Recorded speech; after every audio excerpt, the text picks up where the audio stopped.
you've got an opportunity of a lifetime. The NFC Championship game. Dallas Cowboys against the Washington Redskins. Oh, wait a second. The Washington Commanders. And they're about to kick off, and the coach is sick. And they look up in the stands, and they see their number one fan, and you're their number one fan up in the stands, and they wave you down and say, the coach is sick. Will you take the job for this game? And, of course, you say, yes. What else am I going to do? I can't do any worse than the guy that was coaching a minute ago, and I've got a front row seat. So they start that first quarter, and what are you doing? Your coaches know what to do. The quarterback knows what to do. So what are you doing? You're running around the field. You're getting autographs from the Commanders football players. And then the second quarter kicks off, and now you're getting autographs from the cheerleaders. And you go into halftime, and they're looking at you, and they say, Coach, are we doing okay? And you're nodding the head because you see all the autographs that you have. And you come out in the third quarter, and instead of coaching, you're dependent on those players to do what they're supposed to do. And you're getting autographs on the Cowboys sideline now. And now it gets critical. The entire fourth quarter, the Cowboys have the football. You have used up all your timeouts getting autographs. You finally get the ball back with 2 minutes to go and no timeouts. What do? Do you run or do you pass, and why? Mike, this is a little easy for me. I am absolutely going to put points on the board. I got to score, put as many points on the board as I can, make Dallas look bad, so I'm going to pass the ball. Now, Ben, how did you get to that answer? Why didn't you run the ball? You assumed you were down. You assumed you had to air it out, that you had to come back. It's a football game. I think the answer was right there in front of us. If you just would have looked up at the scoreboard, you'd have seen you were winning. So the answer was on the scoreboard, Tommy. And if you're down by a touchdown, you have to throw. If you're up by 3, you just run the clock out. So the answer to this question surrounds knowing the score. If you knew the score, you had the right answer. And guess what? I think it works that way as a federal employee in your retirement. Unfortunately, knowing the score of life and knowing the score of your financial plan is not as easy as looking up at a scoreboard. Stay tuned to learn about how you can learn your score of your financial plan. You will rest easy once your plan is done. You will see clearly just how you have won. Gone are the times where you'd hope and pray. It's gonna be a bright sunshiny Welcome day. to the Federal Employee Financial Planning Podcast. I'm John Mason, president of Mason & Associates, and today we have all 4 of your hosts, Tommy Blackburn, Mike Mason, Ben Rakes, and today, you heard that intro, we're talking about knowing the score of your financial plan, knowing the score of life, and unfortunately, it is not as easy as looking up at a scoreboard to know if your financial plan's on track. And in fact, financial planning software, if you're working with somebody that showed you a speedometer of success at 100%, that may not even be an accurate scoreboard because, folks, bad input is bad output. And we've seen that cut both ways. We've seen probabilities of success at 100% that were not. We've seen probabilities that were at 0 that should have been at 100. So your financial planning scoreboard is not as easy as you think. And in this episode, guys, we're going to talk about knowing the score of your financial plan.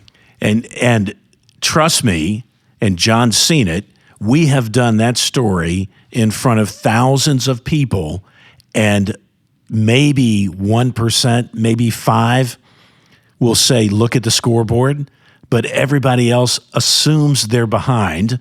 We set it up that way, John, in these seminars we do by saying Dallas had the ball the entire fourth quarter. But that's not, that's indicative to people in their financial planning. They think they're behind. They think they're behind because they could have started sooner. They could have saved more.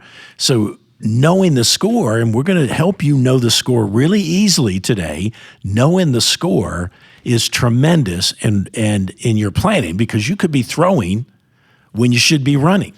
And passing is more aggressive, running is more conservative. And I think even more powerful than Dallas having the ball the entire fourth quarter is actually everything that led up to that moment with 2 minutes left to go.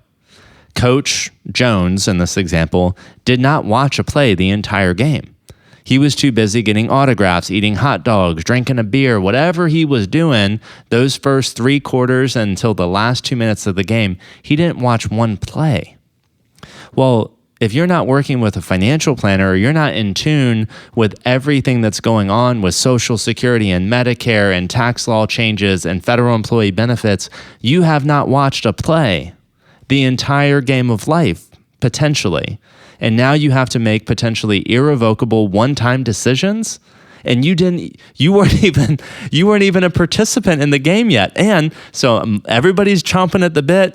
How can you begin to learn the score of your financial plan? Well, there's a couple ways. Number one, best way is to give us a call and schedule an introductory phone call.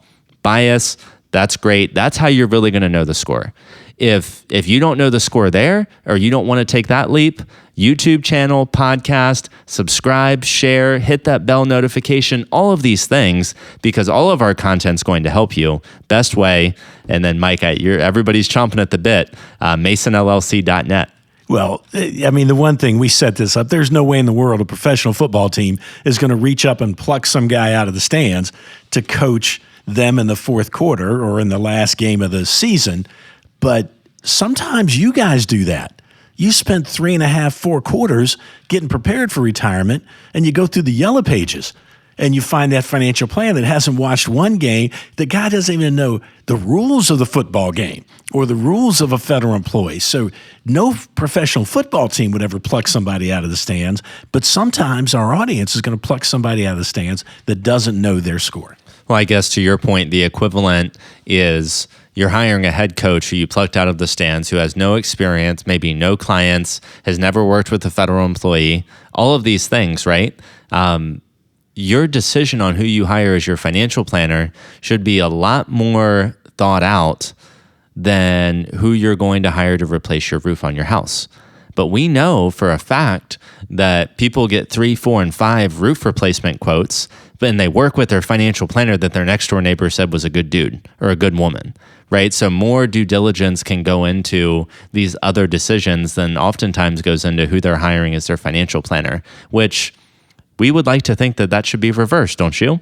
Absolutely. Absolutely. And you know what? That NFL team would definitely, if that coach couldn't come back, they would go out in search of quality talent, and not just who do you think's a good guy. So let's start to understand your score. Let's start this with how much income am I going to need in retirement? And I'll pose a couple of questions and let you guys fill it in. How much income replacement do I need at retirement? Do I have to have my house paid off, as XYZ financial planning firm says, or media-based financial planning? You have to have the house paid off. How much income should I replace 100% of income? Is 70% enough? So let's begin to understand the score. Maybe the score starts with, how do I win? How many points do I need to put on the board to win? I think most people, and hopefully I'm going to stay on script with where we're wanting to go with this, but most people would define retirement success, being able to retire, as maintaining my standard of living, right? Here's what I'm used to. I want to maintain that.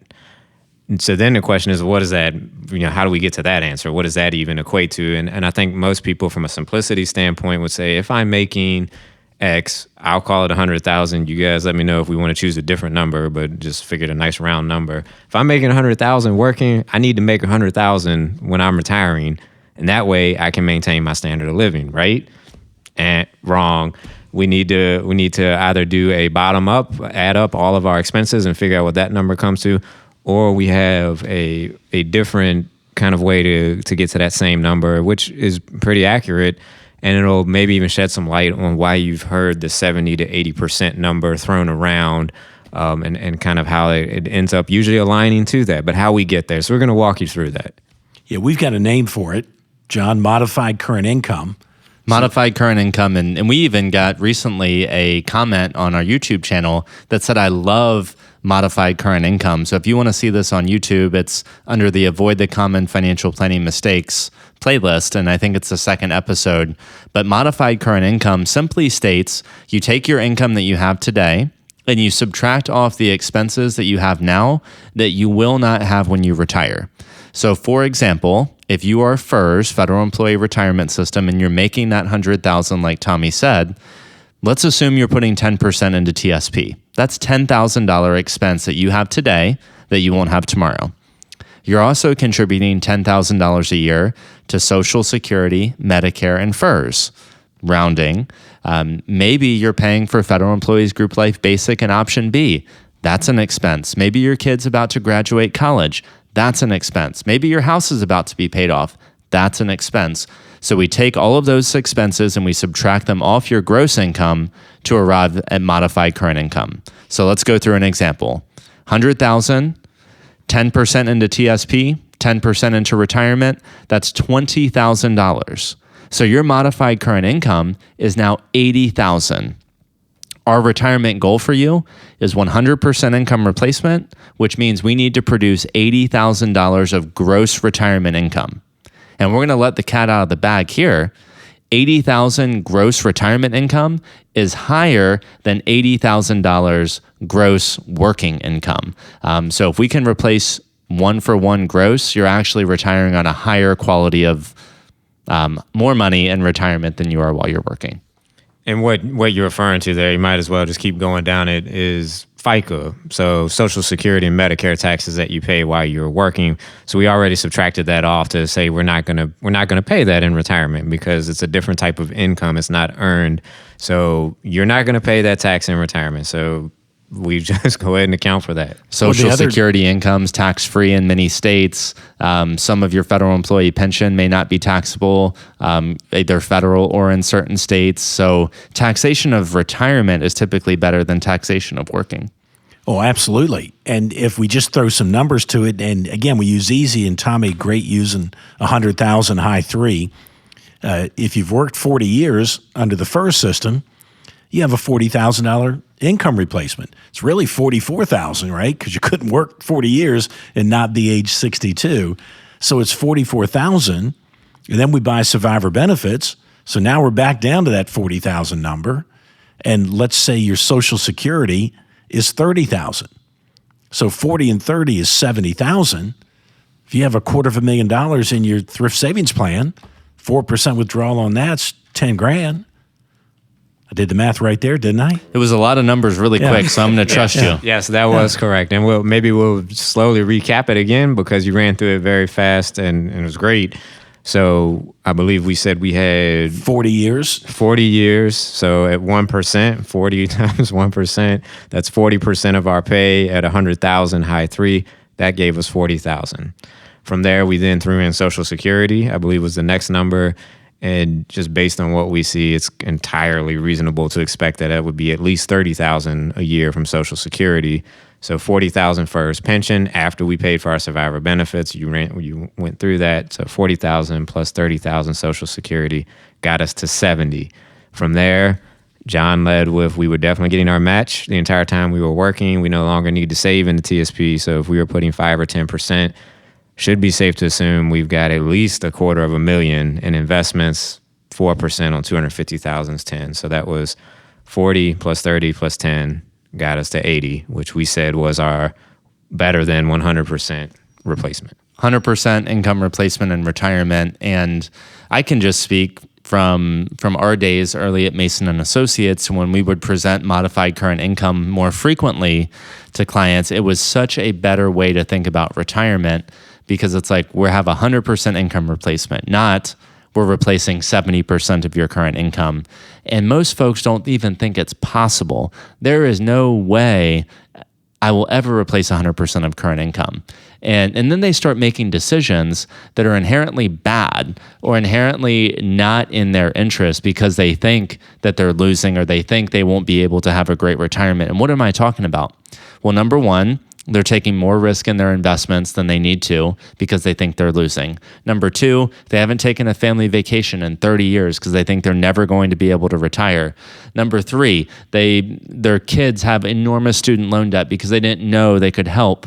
Number four, they've worked too long and now they're unhealthy and their body won't let them enjoy vacations or their grandchildren because they've spent so many years slaving away at the federal government because they didn't know the score of the game. So we make all of these decisions, like we got the beater instead of a reliable car. We got the discount roof instead of the reliable roof. We got the bad life insurance policy instead of the good one. We forewent survivor benefits because we thought we needed every dime we could get out of that pension. We went with the discount financial advisor instead of the premium financial advisor. There were so many decisions. And Mike, I think we had a radio commercial that went something like this. You're a millionaire in your benefits package. You should start planning like a millionaire. And as we think about that, as we think about how well off federal employees are, they're doing themselves a disservice by not going after premium, by not realizing that they can afford premium and retirement and while they're working. And those decisions really can add up over a lifetime. You know, you gave me some grief for being real quick, and you were quick, with a bunch of things. But a most important thing, and Tommy picked it up, if in the scenario that I painted, 40 years federal service, which is 44% gross retirement, right? 40 times 1.1. And if you don't know the score, the first thing you think of is, I'm going to give up 100% of income for a 44% pension, and they want me to give up 10% of that too? I didn't know how I was going to make it on 44% versus 100. Then you make a bad decision because you don't know the score. We need to make sure that in the fourth quarter of your game, and we're going to kick that winning field goal, we bring that reserve in, that SBP guy, to come in and put it through the uprights and finish the game. So do not turn down survivor benefits because you didn't know the score, because you're going to have 100% income replacement with survivor benefits. There's somebody listening to this podcast. Well, not right now because we're recording it now, but there will be somebody who was hired 1984 FERS. There's going to be at least one in the country. We know that there's thousands of downloads of these podcasts. There'll be at least one person who's FERS, who's hired in 1984, who's spent the last, 37, 40 years 39. disgruntled, unhappy, mad, angry, peeved. Any words you can think of. I miss CSRS by this amount of days, and I am fried and I am angry about it. Well, we hope that you would listen in to the FERS calculations, and you've heard through other episodes, FERS is just as good as CSRS. And what I'm thinking about here is knowing the score. It's amazing how many people who have a FERS pension, guys, think that it is not good, when in fact it is amazing. Yeah, as I think about it, we've said, now there are not many of these still, that one income earner households, but I tell you what, if you're that CSRS person, you replace 80% of your $100,000. And there is no Social Security for your spouse. They don't say in CSRS, you'll get 80% and your spouse didn't work, so we'll pay that spouse 40% or 50%. No, it's 80%. In the scenario we just talked about, it's 44% for the FERS, call it 40,000 net. It was 30,000 Social Security For one earner, and then throw in another $15,000, for the spouse that didn't work, and it's already a better plan. Not to mention that if you've been there since '84, you've probably got $1 million, even if all you did was put 5% into TSP the whole time. Well, I think we all just hope that as a federal employee, I hope that our clients feel empowered. I hope that the people who listen to our podcasts and watch our videos on YouTube feel empowered.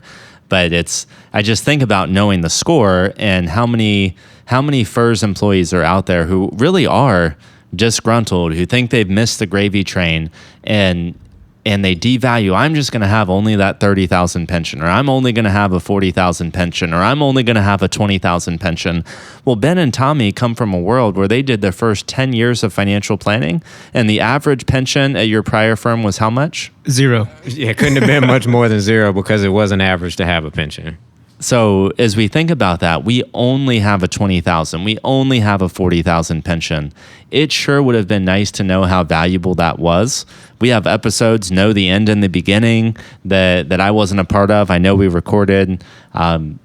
Knowing the score is so impactful because it can empower you and motivate you to do things today that what good is it to wake up at 65 years old, realize that you've got the world by the tail? You can't change what's happened the last 40 years, and maybe it's too late to change habits at that point as well. I think we need to take a step back, and you just spoke of impact, and maybe go back to those original numbers. You're a federal employee, as we said, making $100,000, and we went through those numbers once and then twice again, and what we came up with, okay, if you're making $100,000 now, in retirement, that's really $80,000. So we're saying that you actually only need to make $20,000 less, cost adjusted, for the rest of your life. That is a monumental difference as far as a financial planning standpoint of what you need to live on for 35 plus years. We can go through the numbers so quickly in our heads because we've done it hundreds of times, but think about how critical it is to know that score and to know, hey, this is actually my number. This is actually what I need to do. At the beginning of the segment, I said, hey, I want to score some points. What's the use in throwing Hail Marys if you just need to go into victory formation at this point? Well, the only person that's going to lose the game at that point is you. And I guess that's the scenarios we were painting of being overly aggressive with your investments or foregoing SBP. You're not making informed decisions, right? So knowing the score puts it into perspective. We can now make informed decisions. And we can plan. We can plan from there, and we can even add up. Well, we know the score. Now we know that we got there already, so let's go enjoy life. Keeping the football analogy, John, and I'm going to set this up, and you're going to pick it up as I go through it. We had a situation where I think it was a female prospective client was told she was losing the game. Chauffeur's retiree. She was losing the game, and she needed $1 million more to be able to retire. And it's because she picked a coach out of the stands to do her financial plan. And John simply looked and effectively went to the scoreboard and called a video replay and said, I think you've missed 2 touchdowns. And instantly she won the game. Tell them what the video replay was. The financial plan was beautiful. PDFs, hundreds of pages. Monte Carlo simulations, retirement probabilities of success, assumption after assumption, everything except for mystery date. No, that's just a quote from the Santa Claus. It was missing her first pension. It had an entire financial plan, hundreds of pages, and the financial plan rate of success was 0 because it did not include a $40,000 cost of living adjusted income stream for this family. So it looked beautiful, but it was a sham. It was a completely worthless document that didn't include their largest asset, which was the federal pension. And in the scenario we started with, that was half of the income need was missing. Half of the income need was missing. Guaranteed cost of living adjusted for Easily the rest $1 million of her life. asset in our eyes. The one thing about the financial plan that was right, she was $1 million short. They just didn't know she already had it in the first pension. That's not just not knowing the score. That's not knowing that the ball is brown. That's not knowing that you play in a stadium. That's not knowing the team name. I mean, what an impact that you all could have on someone immediately just from being able to say, hey, something missing here. I think back to a few different conversations and clients over the years, and there was one family in particular who had extensive medical needs early on in their life and their family's life. And I remember Mike and I were to deliver a financial plan to show them that they had probably 100% chance of success, that they would replace 100% of current income. And I just remember tears in the office. It was like, I never thought we'd get here. All those dollars, all those times away, all those trips to the hospitals, all those nights eating Beanie Weenies, we never thought we would ever get here. And our initial reaction was like, that's amazing. That's why we do what we do. And then it was sadness. And the reason it was sadness is because it would have been really nice for them to know when they were going through all of those medical treatments 35 years ago that everything was going to be okay then. It would have been really, really, really nice to know 35 years ago. It would have been really nice for the other example, for them not to go 20 years thinking there's no possible way that I'm ever going to win this game. I mean, it's not just poor advice. It's like emotionally devastating what not knowing the score is. And it's one thing to not know the score of your game because you're not paying attention. It's another thing to pay somebody to tell you the wrong score. That's just not good. Right. All those nights in the hotel near the Mayo Clinic, struggling, to pay it, thinking they'll never catch up, not knowing that defined benefit pension, that CSRS defined benefit pension was going to take care of them.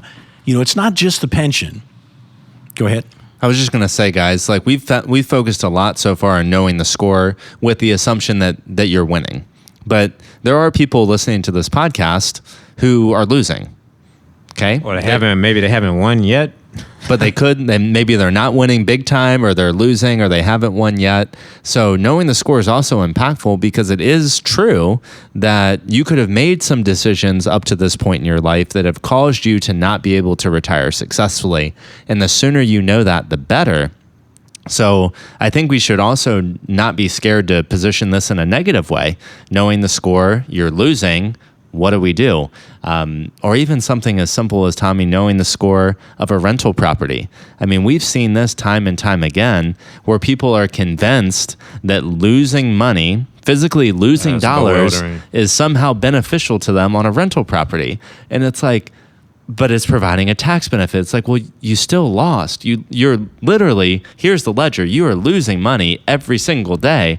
And do you want to hold on to that losing asset for the next 30 years? Or do you want to help somebody realize, or help you realize, that that's a dog and we've got to get rid of that thing? Definitely a dog.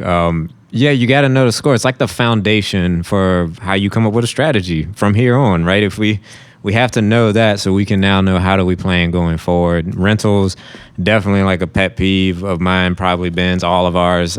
See so many times where somebody says it makes me money. We look at the tax return and we say, even after we back out depreciation, which is just a paper expense, you're losing. This thing is cash flow negative, so I'm not sure why you're telling me that it's cash flow positive unless this tax return is not accurate. That's usually not the case. And then you say you got a tax benefit. Well, you have what are called suspended losses, so the government doesn't even let you take the loss until you sell the property. And then I see we've got $90,000 of suspended losses. But we're making money. Yeah, so it can be very confusing, but we had to get to know the score, and that's part of what we do is educate, right? No, that rental's not making you money, but I think now that we've educated you, we can go forward with a plan to maximize the situation.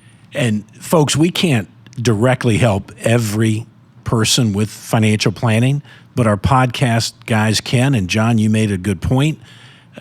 Maybe right now you're not winning, but the other podcasts know the end and the beginning. If you're that federal employee and you haven't calculated your retirement to know that you're going to replace this income, well, you're on the path to win. But if you've made some mistakes or you haven't been saving in TSP at all, the sooner we know that you're behind in the game, well, just like in that football game, if we've got 4 quarters to fix it, then we're much better off. If you're 2 years from retirement and then you call us after you retired and turned down survivor benefits, well, now we're literally, maybe you just made the last call that destroyed your financial plan. Maybe you did that. So, but the sooner we know, and you know the score, the better. And maybe it's not always a financial plan from us, but it could be 30-some podcasts that are pretty good for 40 and 45-year-olds to listen to. Well, I think there's a reason that the Hail Mary is the play of last resort. The Hail Mary says, I've done everything wrong up until this point, and I'm praying that I can throw this ball 95 yards down the field in 10 seconds and win the game. Don't put yourself in a position to need a Hail Mary. You need to get in front of this in the first quarter, second quarter, third quarter, and fourth quarter. Find yourself a financial advisor that knows you, that can speak to your benefits, so that when we're in the fourth quarter, we're not looking at Hail Marys. We're looking at kneeling the ball and walking into the locker room and celebrating. You know, we live in an interesting time I feel like I'm getting old.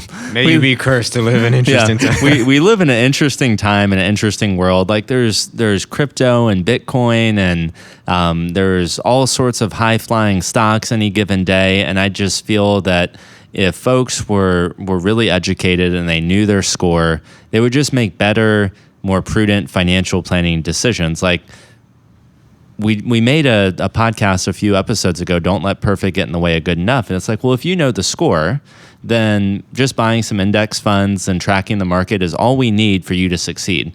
We don't need to hit a Hail Mary on crypto. We don't need to buy Tesla when it's down. We don't need to have single stock risk in our portfolio. We don't need rental properties. We don't need to overcomplicate things because we know the score.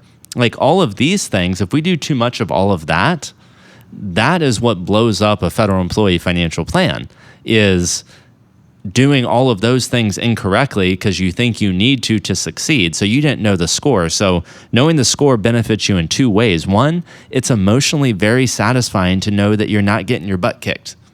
Two, it helps you make a lot more prudent financial planning decisions and better financial planning decisions. And I've never seen a case where the more informed person made worse decisions than the uninformed person. Now, that doesn't mean the uninformed person doesn't get it right every once in a while, doesn't get lucky, but consistently, the person who has more information will make better decisions. And in this example, knowing the score is having more information than everybody else. And I want to do a round robin and wrap this up, in a timely fashion. Knowing the score, we've spent a lot of time knowing the score basically on your pension. But you have to know, using our sports analogy, that your team is already so far stacked against the other team being people that do not have pensions. So you're already stacked. So let's talk about pieces of your game that are almost as important as your pension. So I'll start with health insurance. And I'll start with health insurance with a dual retired military and now federal. It's important for you to know that you have the greatest medical insurance in Medicare and TRICARE for life, but for less than what most people have to pay for their health insurance, you could also add long-term care insurance to that, and now you've got health insurance and long-term care insurance for less than what most people have to pay just for their health insurance. So that's kind of stacking the deck and knowing the score. Yeah, the health benefits, man, that's got to be one of the best right after the pension. I think we need to know our tax strategy. That's part of knowing the score. We need to have a lifetime distribution strategy, right? So we had to accumulate to get to this point of knowing the score, what we were shooting for. Now we need to have that distribution strategy in place.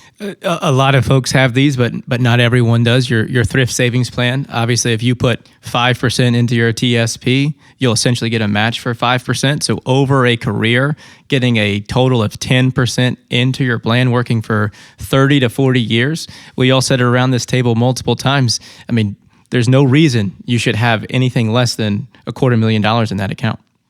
John, I'll jump back in here as we think about one of the best. I mean, talk about the deck being stacked here is not only do you get a pension, which most people don't have, but you get a cost of living adjusted pension that also has a survivor benefit attached to it for a very reasonable premium. So again, the deck is stacked. And then I just think to myself, what if you add Mason and Associates to your team? Well, now the deck is incredibly stacked in your favor. Well, keep in mind, because we have another episode coming, it's planning for an early retirement, and there is no COLA between 57 and 62, so keep that in mind. Check out that future episode, but that cost of living adjustment, Tommy, like you said, is a marvel, because as inflation runs hot, our clients' financial plans get better. And one final parting thought is, you are our audience. You're the best quarterback. You're the best running back. Whatever sport you love, you are the best. And you have the worst coach. You are not an all-star player. You will not make the Hall of Fame. You will not get that big contract, and you will not succeed because you have the worst coach. What do I mean by that? The decision that you make on the people that you bring into your life is very important. Now, professionals, Tom Brady, maybe he was great by himself. Maybe he was even better because of Bill Belichick. And Tommy, that takes me right to your point is, we really believe that when our clients hire us, it enhances their quality of life, it enhances their financial plan. And not only do we believe it, I think we can, show that through evidence that we make a difference. So I want to leave this with you, the audience, a tangible action item. Who you bring into your life. Your coaches matter. Your estate planning attorney, your tax CPA, who's doing your tax planning, who's helping you with insurance, who's helping you with retirement. The people that you bring into your game will make all of the difference to determine, are you an all-star or are you an also-ran? So think about that as you hire your team, as you approach retirement. These are one-time, sometimes irrevocable decisions, and you need a quality team around you. Folks, this has been another episode of the Federal Employee Financial Planning Podcast. We're so appreciative. Thank you for being with us every 2 weeks as we release that new content. And we would love to hear from you. And if you're interested in becoming a client, you can start that process at masonllc.net. We'll see you next time with Retire Early. You will rest easy once your plan is done. You will see clearly just how you have won. The topics discussed on this podcast represent our best understanding of federal benefits and are for informational and educational purposes only and should not be construed as investment, financial planning, or other professional advice. We encourage you to consult with the Office of Personnel Management and one or more professional advisors before taking any action based on the information presented.